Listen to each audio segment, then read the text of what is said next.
And now to a stunning twist in a murder case that has haunted Austin, Texas for more than 30 years.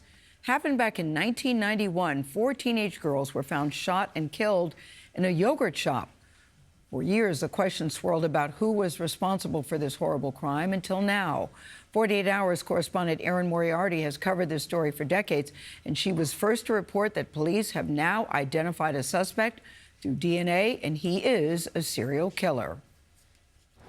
Using advanced technology, a DNA match was just discovered in the long unsolved 1991 yogurt shop murders.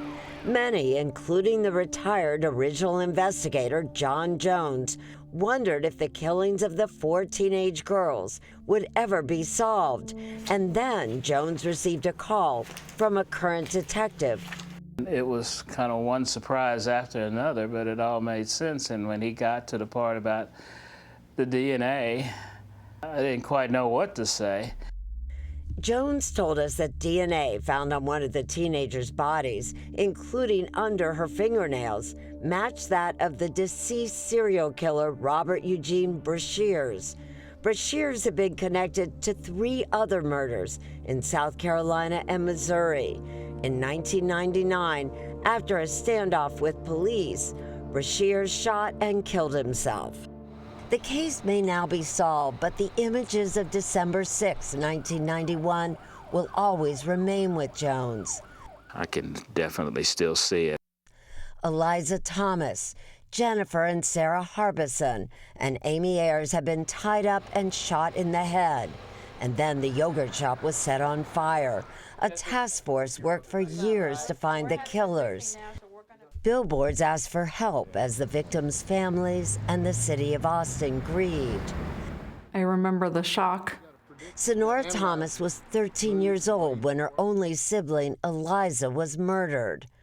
You just hold on to anything you can to get through these moments that are so impossible.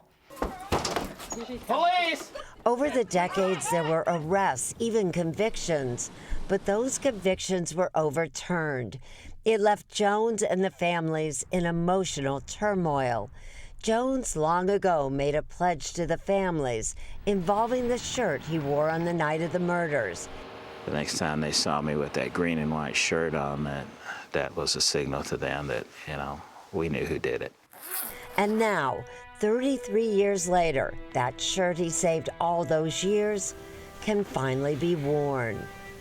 But what do you want for the families? I want them to know who actually killed their girls. Answer the question on the billboard. Who killed these girls?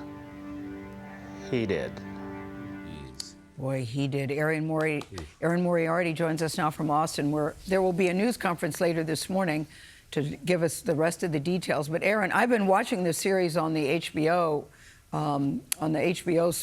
streaming service, so I've been very fascinated by this case from the very beginning. What can you tell us about this suspect, and why has it been so difficult to solve this case after all these years?